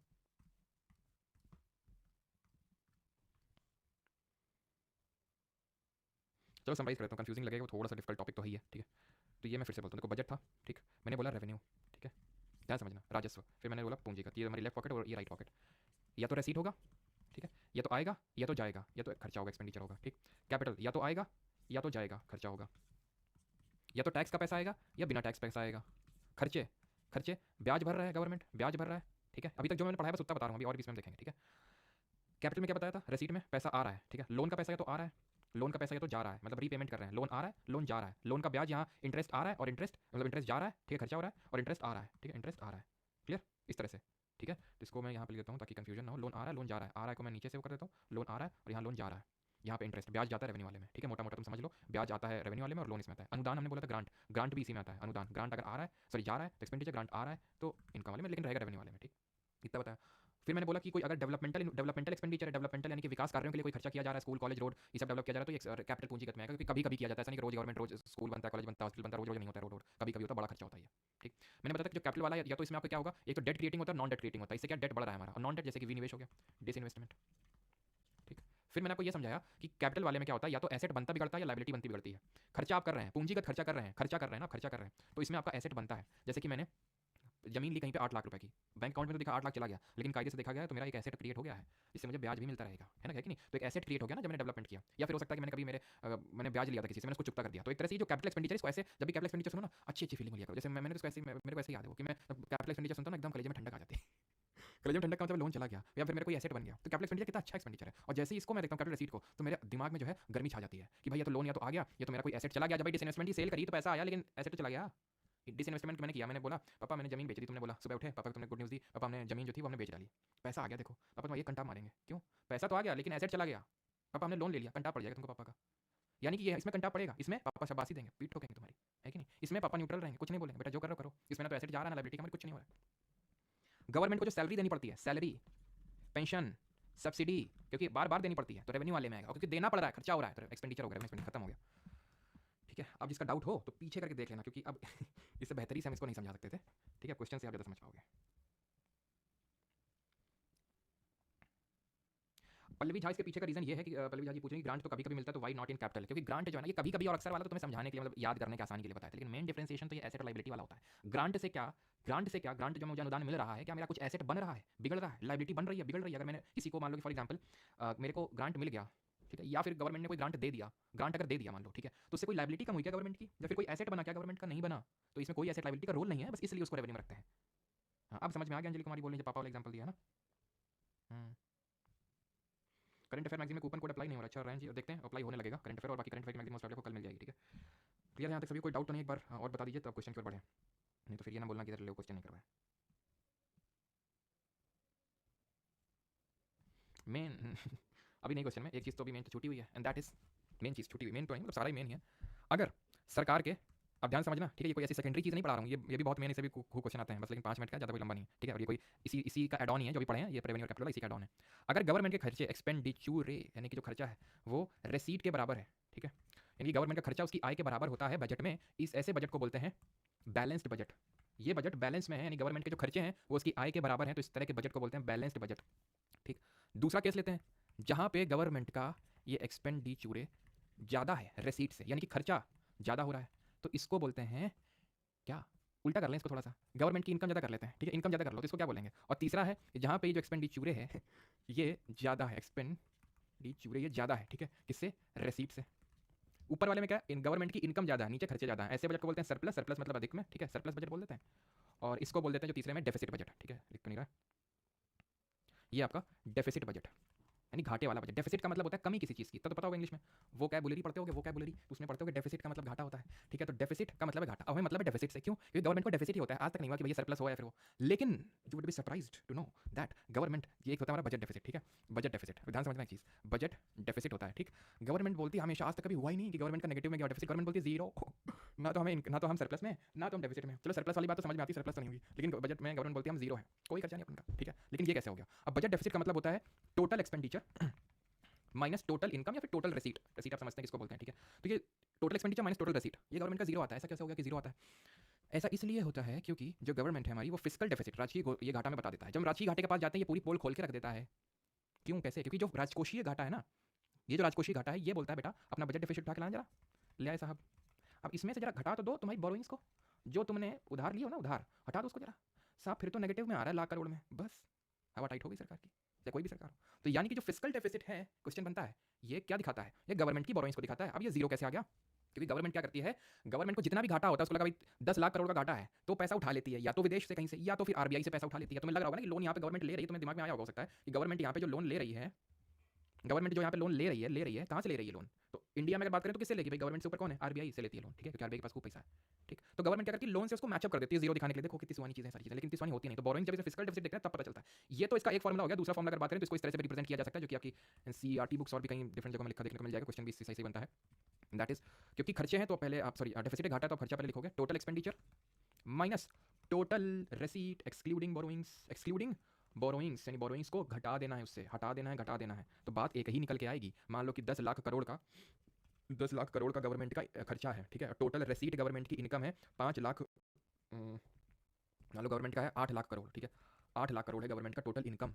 ठीक है, तो अगर कायदे से देखा जाए तो भाई 2 लाख करोड़ का क्या निकल के आएगा, मतलब 2 लाख करोड़ का डेफिसिट निकल के आएगा, घाटा निकल के आएगा। लेकिन फिर अगर हम इसमें से क्या कर दें, एक्सक्लूडिंग बोरोइंग्स, बोरोइंग्स को घटा दें, तो हमें वो फिगर मिल जाएगा जो एक्चुअल में डेफिसिट है। बोरोइंग्स को घटा देना होता है, यानी कि इस तरह से 8 लाख में से आप उस पैसे को घटा दो जो आपने बोरो किया। मान लो 2 लाख करोड़ बोरो किया था, तो एक्चुअल में पहले तो हमें 2 लाख का डेफिसिट दिख रहा था, लेकिन जब हमने वो हटा दिया तो हमें कितने का दिखेगा, 4 लाख का डेफिसिट अब दिखेगा। तो वो जो एक्स्ट्रा 2 लाख है वो बोरो किया था, इसका मतलब है, तो वो फिस्कल डेफिसिट हमें बोरोइंग्स को दिखाता है। और ये वाला जो फॉर्मुला होता है ये ज्यादा पूछता है, ध्यान रखना ये वाला। ठीक, क्लियर। टोटल एक्सपेंडिचर में रेवेन्यू एक्सपेंडिचर भी आ जाएगा, कैपिटल एक्सपेंडिचर भी आ जाएंगे, राजस्व वाला, पूंजी वाला। इसमें भी पूंजी वाली आय और राजस्व वाली आय आ जाएगी, लेकिन बोरोइंग को हटा देना। बोरोइंग किस में आता है, बोरोइंग आता है कैपिटल वाली रेसीट में। दो और डेफिसिट पढ़ने, रेवेन्यू डेफिसिट क्या होता है, राजस्व घाटा, कुछ नहीं, रेवेन्यू एक्सपेंडिचर में रेवेन्यू रसीद घटा दो, रेवेन्यू एक्सपेंडिचर में रेवेन्यू रसीद घटा दो, रेवेन्यू वाला घाटा निकल के आ जाएगा। एक होता है ऐसे ही effective revenue deficit, effective revenue deficit, effective RD. ये गवर्नमेंट बोलती है कि जो आपका रेवेन्यू डेफिसिट, गवर्नमेंट बोलती है, देखो देखो रो के बोली गवर्नमेंट, जो रेवेन्यू डेफिसिट है, ठीक है, ठीक है, रेवेन्यू डेफिसिट में तो हमने जो ग्रांट दिया था, अनुदान दिया था, वो हमारा खर्चा तो है, लेकिन उस खर्चे से जिसको हमने दिया, जिस राज्य को दिया है, तो कुछ अपना डेवलपमेंट भी तो कर रहा है, वो कुछ अपना एसेट भी तो क्रिएट कर रहा है। तो प्लीज़ आप उसको घटा दीजिए, प्लीज़ आप उसको घटा दीजिए, क्योंकि गवर्नमेंट का तो भाई मेन यही दिखाने में रहता है कैसे हम कम से कम घाटा दिखाएं, है कि नहीं। वैसे तो जनता उतना घाटा वगैरह देखती नहीं है, लेकिन फिर भी जो लोग भी देखते हैं तो उन लोगों के लिए भी, क्योंकि सरकार जो ऑपोजिशन वो भी उतना टारगेट कर सके, तो रेवेन्यू डेफिसिट में आप उस रेवेन्यू एक्सपेंडिचर को कैपिटल क्रिएटिंग या फिर एसेट क्रिएटिंग रेवेन्यू एक्सपेंडिचर को घटा दीजिए। कैपिटल क्रिएटिंग, एसेट क्रिएटिंग, यानी वो रेवेन्यू एक्सपेंडिचर, क्योंकि इस रेवेन्यू एक्सपेंडिचर में ध्यान से देखो ग्रांट भी तो दिया हुआ है, ग्रांट भी तो दे रखा है, तो ग्रांट तो दे तो रखा है, ठीक है, ब्याज दे रहा है वो लोन का, सैलरी पेंशन सब्सिडी तो दे रहा है, लेकिन ग्रांट से कुछ किसी राज्य को दिया हो सकता है, उसने रोड बनाई, कुछ डेवलपमेंट किया, तो उसको हटा दीजिए। ये होता है इफेक्टिव रेवेन्यू डेफिसिट। सबसे इंपॉर्टेंट होता है फिस्कल डेफिसिट, और फिस्कल डेफिसिट का बड़ा भाई होता है, या फिर उसको बोलते हैं प्राथमिक घाटा, प्राइमरी डेफिसिट। प्राइमरी डेफिसिट, आखिरी फॉर्म ऑफ घाटा है प्राथमिक घाटा। ये वो होता है जब आप राजकोषीय घाटे से, फिस्कल डेफिसिट से इंटरेस्ट पेमेंट को घटा देते हैं। इंटरेस्ट पेमेंट क्या है? जो आपको ब्याज देना पड़ रहा है। गवर्नमेंट बोलेगी देखो भाई फिस्कल डेफिसिट जो है हमारा, इसमें से आप इंटरेस्ट पेमेंट को हटा दो। क्यों बोलेगी सरकार? क्योंकि बोलेगी कि देखो भाई तुमने पहले लोन लेके रखे थे हैं, जैसे कि बीजेपी बोलेगी तुमने जैसे तो लोन लिया था मनमोहन सिंह जी ने, हम उसको आज भी चुकता कर रहे हैं, तो हमारी गलती थोड़ी ना है कि वो हम आज भी चुकता कर रहे हैं। तो मान लो कल को कांग्रेस आएगी, मान लो ठीक है, तो कांग्रेस बोलेगी मोदी जी लोन लिए थे, हमको आज भी चुकता करना पड़ रहा है, तो हमारी गलती थोड़ी ना वो लोन लिए थे। तो उसको घटा के फिर देखो प्राइमरी डेफिसिट, तो ज्यादा बेटर तरीके से दिखेगी हमारी बुराइयां फिर हमारी अच्छाइयां। तो प्राइमरी डेफिसिट क्या है? गवर्नमेंट फिस्कल डेफिसिट से इंटरेस्ट पेमेंट को घटवा देती है। ठीक, रिप्रेजेंट करने के अलग अलग तरीके हैं। और तुम्हारा भेजा घोड़ा गरम, तो ये तुम भूलना मत, नहीं तुमको कर देंगे गरम गरम। ये फिस्कल डेफिसिट है, ये मत भूलना, तुम इंटरेस्ट ये प्राइमरी डेफिसिट वाला मत भूलना। और बहुत इंपॉर्टेंट है, और पूछ ले कौन बोरिंग को दिखाता है, तो बोरिंग को फिस्कल डेफिसिट दिखाता है। ये तो तुम हरगिज मत भूलना, ध्यान रखना फिर, है ना। अब यहाँ पे हमारी चीज़ें होती हैं खत्म। किसी को यहाँ इसमें डाउट हो तो पूछ लो, नहीं तो करते हैं क्वेश्चन। ठीक है, क्वेश्चन पे आ जाते हैं, तब तक अगर किसी को डाउट होगा पूछ लेगा। करो क्वेश्चन जल्दी से, ऐसे स्टेनो में पूछा गया ये।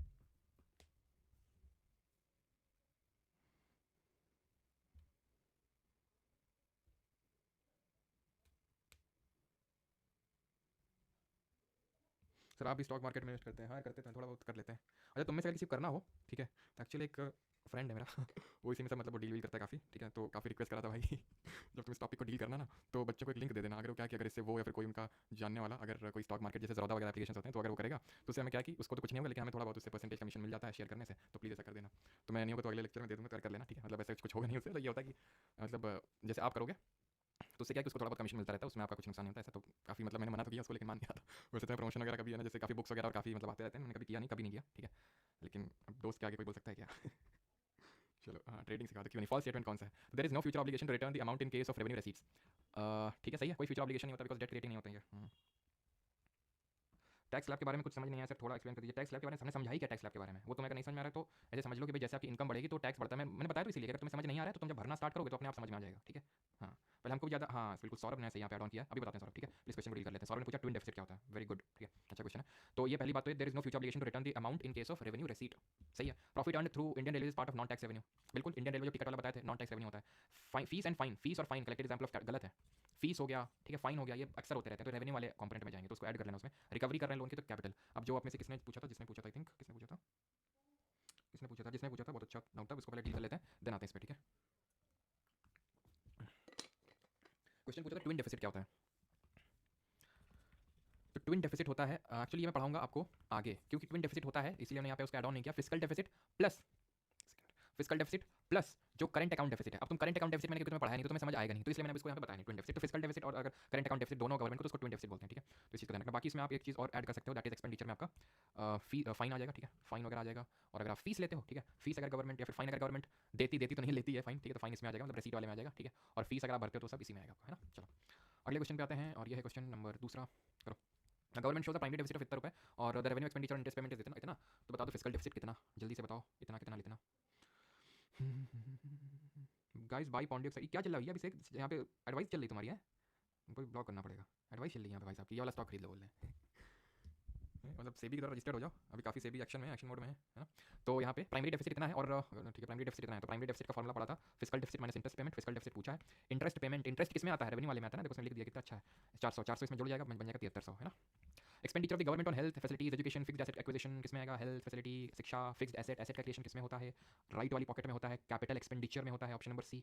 अगला सवाल, which Indian budget introduced a system, sorry statement highlighting the gender sensitivities of the budget allocation. तो कैपिटल एक्सपेंडिचर सबका सी, उसको कैपेक्स भी बोलते हैं, ठीक है, ध्यान रखना कैपेक्स, ठीक है। तो यहाँ पे पूछा कि पहला जेंडर सेंसिटिव बजट कौन सा था एक तरह से, ठीक है। तो ये हमारा 2008-9 का जो बजट था वो जेंडर सेंसिटिव बजट था, ठीक है। तो ऑप्शन नंबर यहाँ पे, सॉरी 2008-9 का नहीं, 2005-6 का था, हाँ ठीक है, 2008-9 का नहीं, 2005-6 का था पहला। जेंडर सेंसिटिव का मतलब होता है कि जहाँ पे फीमेल्स के लिए स्पेशल एलोकेशन किया गया कि उनको इतना पैसा अलग से उनके लिए रखा गया, that is called age gender sensitive budget. 2004-5 5 4 5 नहीं 5-6 फिर हो गया यहाँ पे ऑप्शन, ठीक है, 5-6 का जो बजट था वो जेंडर सेंसिटिव बजट था। अगला क्वेश्चन है, assessment of the country's GDP growth, external balance and fiscal balance are presented in which part of the budget document. देखो एक एफआरबीएम करके एक्ट आया था, fiscal responsibility and budget management act, ये act था 2003 का, 2003 का। इसमें गवर्नमेंट ने टारगेट रखा था कि भाई हमें फिस्कल डेफिसिट को 3.3% लेके आना है जीडीपी का। हमने कल देखा था जीडीपी क्या होती है, ग्रॉस डोमेस्टिक प्रोडक्ट क्या होता है, तो जितना भी हम प्रोडक्शन कर रहे हैं जीडीपी है वो हमारी, तो उसका 3.3% हमें घटा के लाना है एफआरबीएम, जो कि अभी आई थिंक 5.5% कुछ चल रहा है ऑफ जीडीपी, ठीक है। तो उसको घटा के 3.3% पे ये लेके आने का टारगेट था एफआरबीएम एक्ट ऑफ 2003 के द्वारा, ठीक है। तो यहाँ पे अगर हम सही आंसर की बात करेंगे, ये इसको बोलते हैं, ये आपका आता है मैक्रो इकोनॉमिक फ्रेमवर्क स्टेटमेंट के तहत। अगला क्वेश्चन देखिए, सबका सही ऑप्शन नंबर ए।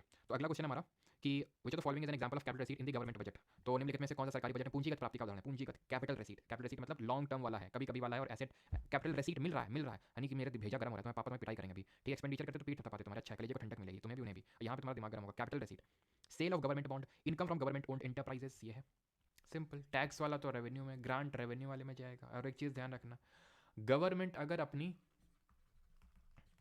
इक्विटी डाइल्यूट कर रही है, वही उसको बोलते हैं इक्विटी वगैरह डाइल्यूट कर रही है, ये सब किस में आएगा? कैपिटल वगैरह में आएगा आपका, ठीक है? कैपिटल वगैरह में, पूंजीगत वाले में आएगा। जो इक्विटी वगैरह डायलेट करे या फिर डेट फाइनेंसिंग करे या इक्विटी फाइनेंसिंग करे, ये सब कैपिटल वाले में ही जाता है, ठीक? सर कितने अब ये करेंटली अगर बात करें तो करेंटली इन्होंने बोला ना 5.5, आई थिंक 5.8 है, लेकिन आई थिंक चेक करना पड़ेगा, लेकिन शायद 5.8% ही है physical deficit as a percentage of GDP, लेकिन 5.5% के आसपास ही होगा, लेकिन आई थिंक 5.8 हो, देखना पड़ेगा। What is budget deficit? Budget deficit क्या है? तो बजट डेफिसिट की अगर बात करें तो ये होता है excess of government revenue over, यानी रेवेन्यू ज़्यादा होता है तो सरप्लस होता है, रेवेन्यू ज़्यादा होता है तो सरप्लस होता है। The amount of money allocated for defence, क्या है ये? The amount of money allocated, the excess of government expenditure over revenue, ठीक है? एमटीएस 1 सितंबर 2023, ठीक है? Which of the following is an example of non debt capital receipt in the government budget? तो हम तुमको ये बताया था कि जो कैपिटल वाला है वो दो पार्ट में डिवाइडेड है, एक रेसीट बोलते हैं और एक को बोलते हैं एक्सपेंडिचर, ठीक है? इसको दो पार्ट में डिवाइड करते हैं। रेसीट में दो तरह की आ सकती हैं, या तो डेट क्रिएट कर रहा होगा या नॉन डेट क्रिएटिंग होगा। डेट को क्रिएट नहीं कर रहा होगा, जैसे कि अगर मैं बात करूं, अगर मैंने लोन लिया है तो वो डेट क्रिएट नहीं कर रहा है, तो सॉरी डेट क्रिएट कर रहा है। अगर मैंने डिसइन्वेस्टमेंट किया, विनिवेश किया है, तो वो डेट क्रिएट नहीं कर रहा होगा, सिंपल। तो which of the following is an example of non debt creating? तो नॉन डेट अगर बात करें तो सिंपल यहाँ पे sale of government own land हो जाएगा। Loans from international financial institutions अगर है तो लोन आपका ये आएगा इसमें debt creating capital receipt. Interest payment ये कैपिटल ही नहीं है, डेट और नॉन डेट की बात ही छोड़ दो, रेवेन्यू है। टैक्स ये भी कैपिटल नहीं है, तो रेवेन्यू है टैक्स नॉन टैक्स वाला। What do you mean by balanced budget? क्या होता है? सिंपल, तीन तरह के हमने बजट पढ़े थे लास्ट में, अगर आपको याद हो, balanced, surplus and deficit. Balance का मतलब है जहाँ पे खर्चा बराबर है इन आय के, ठीक है, राजस्व के बराबर, वह है option number B, expenditure equal to revenue. 10th question है, which of the following is then objective of the government budget? यानी कि निम्नलिखित में सरकारी बजट का इसमें एक ऑब्जेक्टिव क्या, उद्देश्य क्या है? सबका सही है। अब्दुल जी, कोमल, अमरीश, लोफी, कियारा, रजनीश, अंशुल, नौशाद, पुन्नारा, हरीश, प्रगति कटियार, आर्यन सिंह, विकास पाल, हरिओम चौरसिया, वैशाली कुमार, परिश्मिता गोगोई असम से हैं, अवधेश राणा। काफ़ी लोग हैं यहाँ, है ना? नॉर्थ ईस्ट और साउथ इंडिया से कितने लोग हैं यहाँ पे? कौन कौन है साउथ इंडिया से? कोई केरल तमिलनाडु से भी है क्या यहाँ पे? तो यहाँ पे सही आंसर बात करें, गवर्नमेंट बजट के क्या ऑब्जेक्टिव होते हैं? GDP growth, reallocation of resources, balance regional growth, तीनों ही होते हैं। Option number B, journalistic type है वो, ठीक है? सर पेड बैच और यूट्यूब में क्या डिफरेंस है? यूट्यूब में लाइव रहता है और फिर रिकॉर्डिंग एप्लीकेशन पे अवेलेबल होती है, handwritten notes English Hindi दोनों अवेलेबल होते हैं, और क्विजेज होती हैं वहाँ पे, बस ये अंतर होता है। The stabilisation function of the government budget mainly include, stabilisation function क्या होता है? 6 में कन्फ्यूज़न है, 6 में क्या कन्फ्यूज़न है?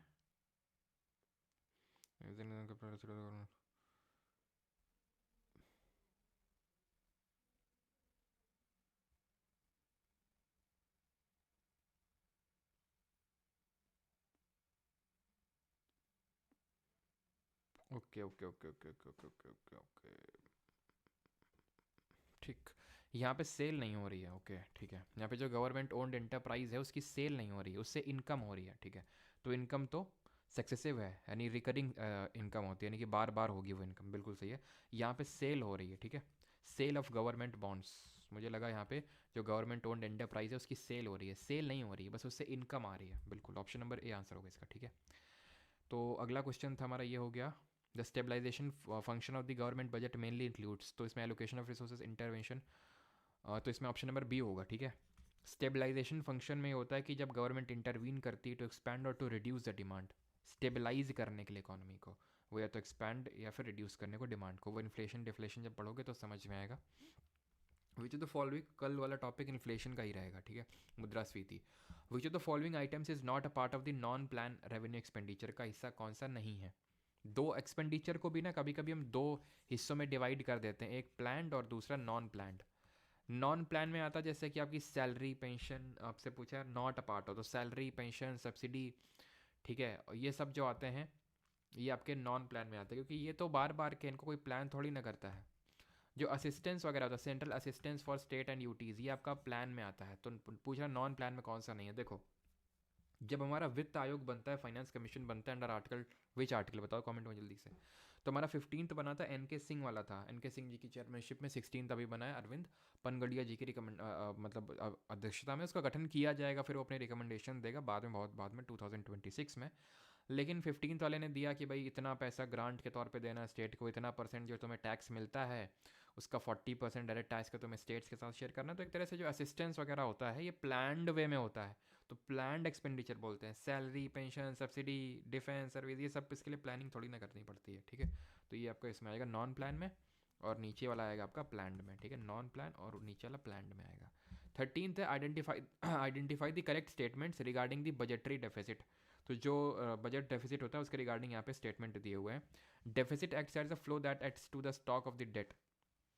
अभी मैंने आपको स्टॉक और फ्लो कॉन्सेप्ट नहीं पढ़ाया ना, तो चलो, deficit acts as a flow, तो फ्लो अभी इसको रुक जाओ, ठीक है, बिकॉज फ्लो और स्टॉक कॉन्सेप्ट मैंने आपको पढ़ाया नहीं है, ठीक है, तो वो आपको तभी कर पाओगे, तो इसको मत करो, आगे जब मैं पढ़ा दूंगा तो आपको समझ आएगा। Which of these is one of the functions of the government budget, इनमें से कौन सा सरकारी बजट का एक कार्य है। Management of money supply, maintaining strict budgetary balance, redistribution of income and wealth, या फिर प्राइस फिक्सेशन। तो यहाँ पे मेन फंक्शन की बात हो रही है।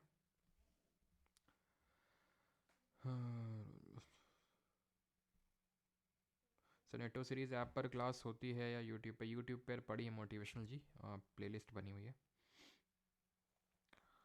करंट अफेयर्स कब तक का करना होगा? करंट अफेयर्स करते रहो, मान के चलो कि आपका रफली अक्टूबर तक में एग्ज़ाम है, तो आप ये मान के चलो कि नवंबर 2023 से लेके, नवंबर 2023 से लेके सितंबर 2024 फिर करने को तो मैं कुछ भी बोल दूं, लेकिन मेन ये ना कर पाओगे कि नहीं कर पाओगे, मेन ये भी है। मैं बोलने को तो बोल दूं भैया मई 2023 से लेके पूरा सितंबर 2024 तक, बोलने को तो कुछ भी बोल सकता हूँ ना मैं, लेकिन मेन कितना डुएबल टाइप है तो वो ये है। बाकी तो मेरे हिसाब से कुछ ऐसे मंथ होते हैं जिसका पता नहीं एसएससी बार बार पूछता है, और वो जब पहली शिफ्ट होती है एग्ज़ाम की तभी पता चलता है कि कहाँ पे टारगेट कर रहा है। जैसे एसएससी जीडी का हुआ तो वो मई जून 2023 पे गया, और अक्टूबर नवंबर 2023, इन 3-4 महीने के वो ज़्यादा पूछ रहा था, तो वो तो तभी पता चल पाता है। तो ये था हमारा जो ब्रैकेट जहाँ पे ज़्यादा क्वेश्चंस पूछने के चांसेस हैं। एसएससी के लिए नया बैच कब है भाई? नया बैच अब छोड़ दो, ठीक है, अब ये इसी को अंतिम बैच मानो, पहला और अंतिम बैच साल का। ठीक है। Which of this is one of the function of the government budget? बाकी यार मुझे खुद नहीं पता कि आएगा नहीं आएगा, वो जनरली मुझे नहीं पता, ठीक है। अगर मुझे लगेगा कि नीड है, अगर लगेगा नीड नहीं है, इससे काम हो जाएगा, कुछ ऐसा एड ऑन नहीं है, तो फिर नहीं लाऊंगा मैं, ठीक है। विच इनमें से कौन से सरकारी बजट का एक कार्य है? तो ये होता है redistribution of income and wealth. Which country first introduce zero based budgeting? Zero based budgeting का मतलब ये होता है कि भाई आप जीरो से स्टार्ट करोगे हर साल, जीरो से। ऐसा नहीं कि आपका कुछ पैसा बच गया पिछले साल का बजट का तो वहाँ से स्टार्ट करोगे, नहीं, जीरो से स्टार्ट करना। ये यूएस में सबसे पहले हुआ था। When did the government of India bring the gender sensitive budgetary? तो यह कर चुके हैं अभी 2005 से, option number D. In which union budget was India's first sovereign wealth? ये करने की ज़रूरत नहीं, थोड़ा सा वैसा टाइप है, करंट से रिलेटेड है, not important. Dash expenditure and dash receipts are shown by the government budget? तो इसमें दिखाते हैं एस्टिमेटेड एक्सपेंडिचर, यानी कि अनुमानित, कितना अनुमान है कि कितना खर्च हो जाएगा, कितना आएगा, ठीक है। The collection of all bundles that the consumer can buy with her income at the prevailing market price is called as the what? इसको क्या बोलते हैं? कलेक्शन ऑफ ऑल बंडल, तो इसको बजट का सेट बोलेंगे पूरा, ठीक है, बजट सेट, बजट निर्धारित। विच of the following functions of the government is associated with the redistribution of income? तो कौन सा रीडिस्ट्रीब्यूशन ऑफ इनकम से एसोसिएटेड है यहाँ पे? सरकारी बजट का निम्नलिखित में से कौन सा कार्य आय के वितरण से जुड़ा हुआ है? तो वितरण मतलब रीडिस्ट्रीब्यूशन करना, एलोकेशन नहीं, रीडिस्ट्रीब्यूशन होगा। ऑप्शन नंबर डी आंसर होगा, only two, redistribution function. Which of the following is India's first paperless budget?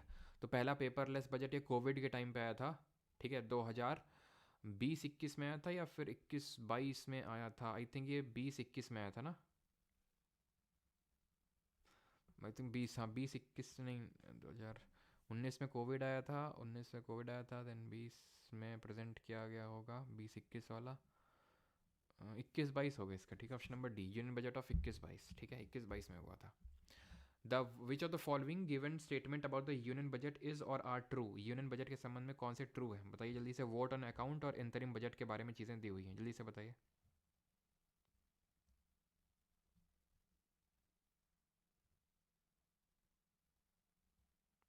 नहीं 20, क्योंकि 21 में 21 और 22 का प्रेजेंट किया गया था ना, इसलिए।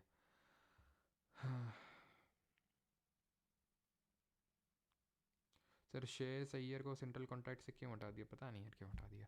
तो vote and account deals only with the expenditure side of the government, vote and account and are not the same, दोनों सेम नहीं होते हैं, ठीक है, ये तो बात सही है। And interim budget gives us complete financial statement similar to a full budget, नहीं नहीं नहीं नहीं, इंतरिम बजट में तो बस लिमिटेड पीरियड का होता है, तो इसी वाला कंपोनेंट हट जाएगा आपका, या तो ए तो पक्का होगा, ए तो पक्का होगा ही होगा, देख लो चाहे, ठीक है, आपने सी को एलिमिनेट किया तो ए तो पक्का होगा ही होगा। दूसरा वाला दोनों सेम नहीं होते हैं, तो ये आपका A and B option number D answer हो जाएगा, ठीक है, ऑप्शन नंबर डी, कि दोनों सेम नहीं होते हैं, ठीक है। Under union the union budget 2020-21 increase, ये हटा दो, ठीक है। टैक्सेस पे आ जाते हैं अभी, बताओ जल्दी से, नेट इनडायरेक्ट टैक्स कल पढ़ाए थे, कि जल्दी से आंसर करो कि नेट इनडायरेक्ट टैक्स का मतलब क्या होता है इसमें से। शुद्ध अप्रत्यक्ष कर, तो यहाँ पे अगर हम बात करें तो हमने पढ़ा था इसको कहाँ पे, हमने इसको पढ़ा था जब हमने ये पढ़ा था कि किसी चीज़ को फैक्टर कॉस्ट लाना हो मार्केट प्राइस से, तो मार्केट प्राइस में नेट इनडायरेक्ट टैक्स जोड़ देते हैं, indirect tax minus subsidy, sorry जोड़ नहीं देते हैं, घटा देते हैं, घटा देते हैं, ठीक है।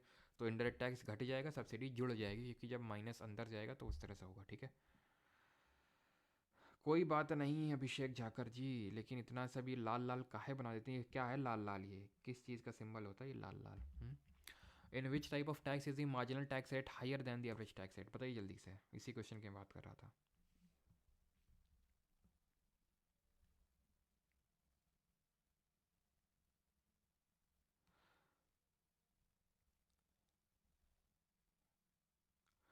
बजट लाइन इंपॉर्टेंट नहीं यार, इसलिए मैंने नहीं बताया, ठीक है, बजट लाइन ही बता दीजिए। अगर मैं कोई चीज़ स्किप कर रहा हूँ तो नहीं पूछी जाती है, जैसे बजट लाइन में क्या होता है, ग्राफिकल रिप्रेजेंटेशन होता ही है, कि मतलब बजट में जब बनाया जाता है ना तो ग्राफ वगैरह प्लॉट वगैरह बनता है, तो मतलब प्लॉट किया जाता है तो वो एक स्ट्रेट लाइन जो बनती है ना, तो उसको बजट लाइन बोलते हैं, ठीक है, जहाँ पे एक कंज्यूमर कितना परचेज करेगा कंज्यूमर पर्सपेक्टिव से होता है वो, माइक्रो इकोनॉमी से कॉन्सेप्ट, तो इंपॉर्टेंट नहीं वो, ठीक है। आंसर यहाँ पे अगर बात करें तो यहाँ पे होगा प्रोग्रेसिव, यानी कि जो डायरेक्ट टैक्स होता है वो हमारा उसमें marginal tax rate average tax rate से बड़ा होता है। रिकवरी कर रहे हैं लोन एडवांसेस की, रिकवरी कर रहे हैं, बोरोइंग कर रहे हैं, ठीक है, लोन वगैरह बोरोइंग वगैरह सब कैपिटल में आता है, ठीक है, रेवेन्यू वाला हटा दो, हटा दो, रेवेन्यू वाला ही तो है ये भी रेवेन्यू वाला तो ही है, ठीक है, कैपिटल रेसीट।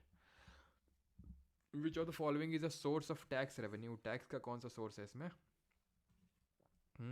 ये हो जाएगा आपका टैक्स है ना, नॉन टैक्स रेवेन्यू, सॉरी हमने देखा था इनडायरेक्ट टैक्स में आता है ना कस्टम्स, कस्टम्स क्या होता है, जो इंपोर्ट एक्सपोर्ट पे लगता है उसको बोलते हैं कस्टम्स, है ना, कस्टम ऑफिसर आप बनेंगे।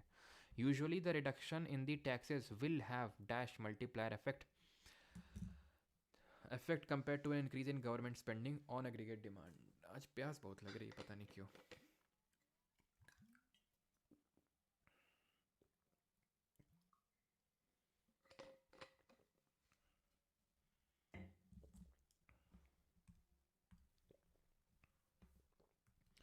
टैक्स रिड्यूस होगा तो मल्टीप्लायर बढ़ेगा।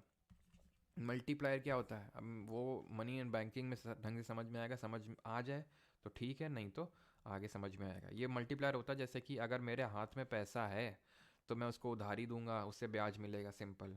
तो पैसा मेरे हाथ में ज़्यादा तब बचेगा जब टैक्स में पैसा कम देना पड़ेगा। मेरी इनकम है मान लो कि महीने की, मान लो साल की मेरी इनकम 8 लाख, उसमें टैक्स भर देता हूँ मैं 2 लाख, ठीक है, मान लो 2 लाख भर देता हूँ, मेरे पास 6 लाख बचा।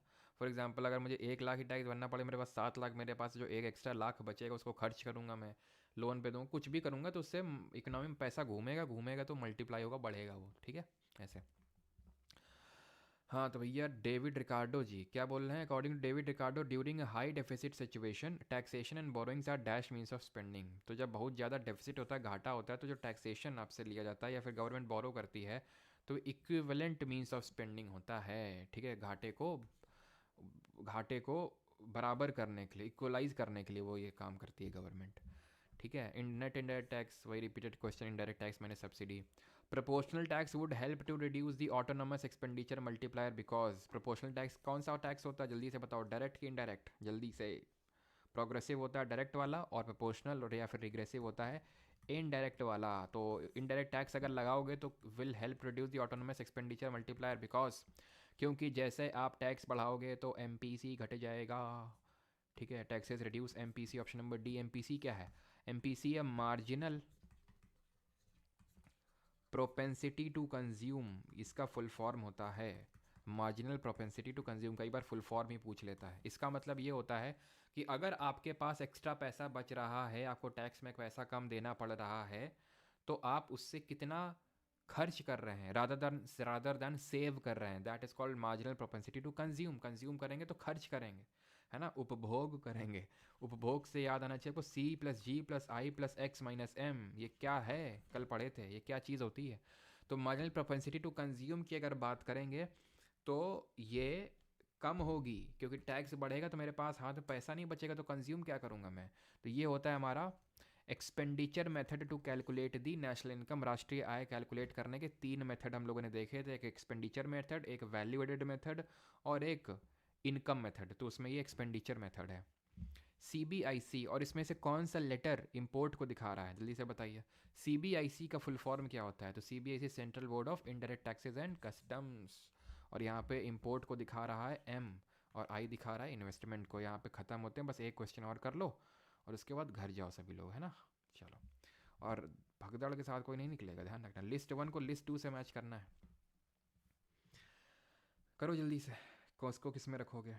सैलरी पेंशन दे रहा है गवर्नमेंट, किसको देगा? रेवेन्यू एक्सपेंडिचर खर्चा है, तो रेवेन्यू एक्सपेंडिचर में आएगा। सेल कर रहा है अपने शेयर की, तो खर्च मतलब पैसा आ रहा है, सेल करेगा। डिसइन्वेस्टमेंट, तो कैपिटल रेसीट में कलेजा गर्म होगा क्योंकि एसेट जा रहा है घर से।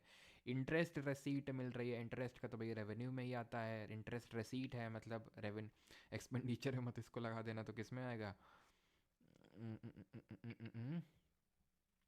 ये आएगा आपका interest receipt, non tax revenue में आएगा। ठीक है, सर्विस टैक्स आपका टैक्स रेवेन्यू आ जाएगा। तो D C A B option number, D C A B कहाँ गया? D C A B option number C. ठीक है, चलो भैया, अब करना है खुद से क्वेश्चन। कितने हैं? ज़्यादा क्वेश्चन है क्या? हाँ यार, ज़्यादा तो है।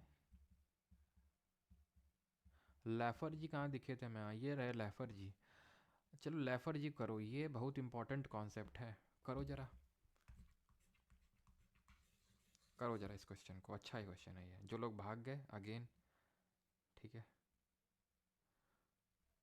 पूर्ण सत्यदेव और उपभोग में हंसने वाली बात क्या है? अरे हंसने वाली बात ये है ना, मुझे कुछ याद आ जाता है कि जैसे वो उपभोग और राजभोग जो है ना, थोड़ा सेम सेम से लगते हैं, तो पता नहीं क्यों हंसी आ जाती है, बस, और तो कुछ बात नहीं है। तो रोनाल्ड रेगन जो है, ये 40th प्रेसिडेंट है यूएस के, तो sign the largest tax cut in the history of their country 1981। Which economic theory was this policy centred around? तो ये लैफर्स कर्व के अराउंड, मतलब रोनाल्ड रेगन ने क्या किया, मतलब टैक्स कट कर दिया। क्यों किया? सो दैट, ना ना ना, लॉरेंस गलत है, लॉरेंस गलत है रजनीश जी। लॉरेंस दिखाता है इनइक्वालिटी को, वो जब मैं आपको पढ़ाऊंगा वो सारी चीज़ें, यानी कि पोवर्टी वगैरह, तब लॉरेंस बताऊंगा। लैफर कर्व होता है कि देखिए, आप अगर टैक्स की दर बढ़ाओगे, ये मान लो ये वाई एक्सिस में टैक्स की रेट है, ठीक है, ये मान लो ये टैक्स टैक्स का पैसा है, ये टैक्स का कलेक्शन है, टैक्स का कलेक्शन है, और यहाँ पर रेट है। ठीक है, आप रेट बढ़ा रहे हो, रेट बढ़ा रहे हो, तो टैक्स का कलेक्शन भी बढ़ रहा है। आपने 2% किया, 3%, 4%, तो टैक्स ज़्यादा मिलेगा, ज़्यादा मिलेगा, ज़्यादा मिलेगा, ज़्यादा मिलेगा। लेकिन मान लो तुमने 20%, 30%, 50%, 60%, 70% तुमने टैक्स कर दिया, तो आज जनता पागल थोड़ी ना है। तो जब तुमको ही पूरा टैक्स में पैसा दे देना है, गवर्नमेंट को ही सरकार पैसा दे देगी, जनता सारा दे देना है, तो वो कमाएगी क्यों? घर में नहीं बैठेगी। तो इससे होगा क्या कि गवर्नमेंट का जो टैक्स कलेक्शन है वो कम होने लगेगा, अगर वो एक हद से ज़्यादा टैक्स को बढ़ाएगी, टैक्स के रेट को।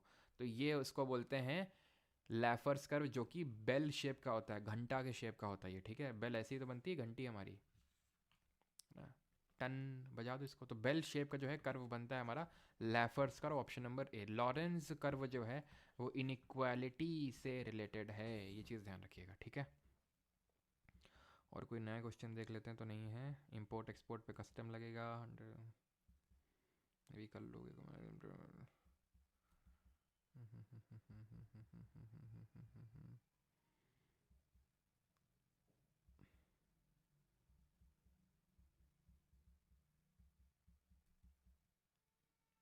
इसमें क्या आंसर होगा? What is the basic difference in the aggregates at market price and factor cost? तो मार्केट प्राइस और फैक्टर कॉस्ट में एक ही अंतर होता है, that is net indirect tax. Option number C answer हो जाएगा, ठीक है।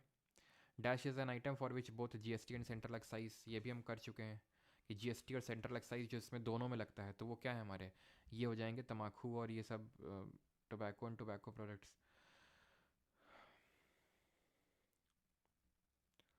इसमें होना चाहिए टोबैको एंड अल्कोहल, ठीक है, alcohol products. Option number B हो जाएगा इसका, ठीक है। पेट्रोलियम में सिर्फ ओनली एक्साइज लगता है, ठीक है, जीएसटी नहीं लगता इसमें से, जो पेट्रोलियम प्रोडक्ट्स होता है, ठीक है। तो अभी आप खुद से कर सकते हो यार, ठीक है। चलिए, तो यहाँ पे आज का लेक्चर होता है हमारा ख़त्म, और बाकी जिन लोगों को बैच वगैरह में एनरोल करना है तो वो यहाँ से कर सकते हैं, ठीक है, परमार अकेडमी ऐप पे लॉगिन वॉगिन करके, ठीक है, परमार अकेडमी ऐप से और www.parmaracademy.in वेबसाइट पे जाके।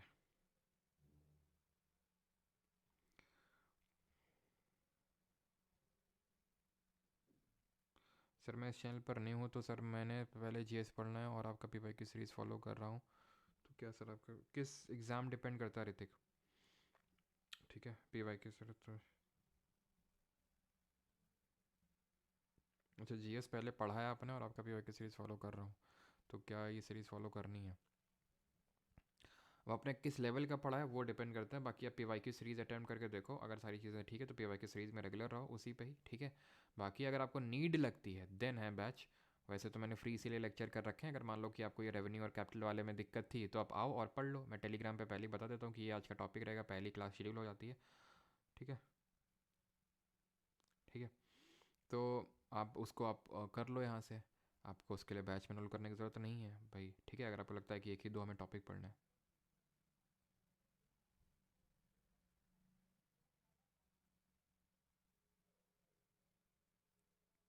अच्छा, फीवर में भी क्लास, आपका कौन सा लैपटॉप है sir?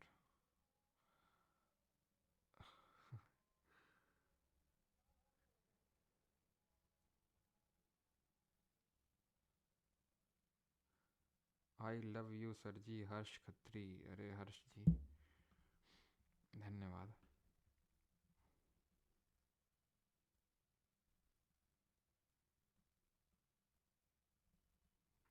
Sir IT company join करना सही रहेगा, देख लो ज्वाइन कर लो, उससे थोड़ा सा लोड कम हो जाएगा, है ना, कि भाई एग्ज़ाम निकालना ही निकालना है।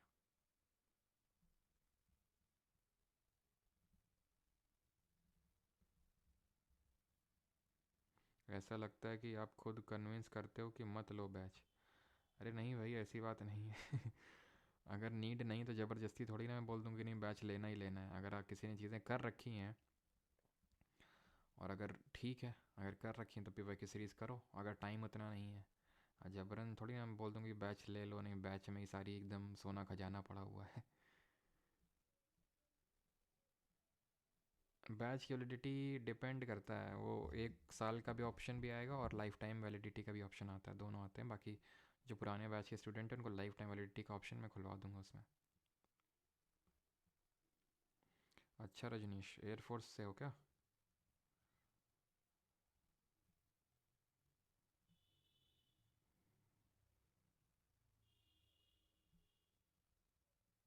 ये टेंडर वेंडर पे मैंने कुछ एक वीडियो बनाया था, देख लेना जाके, पिछले वीक।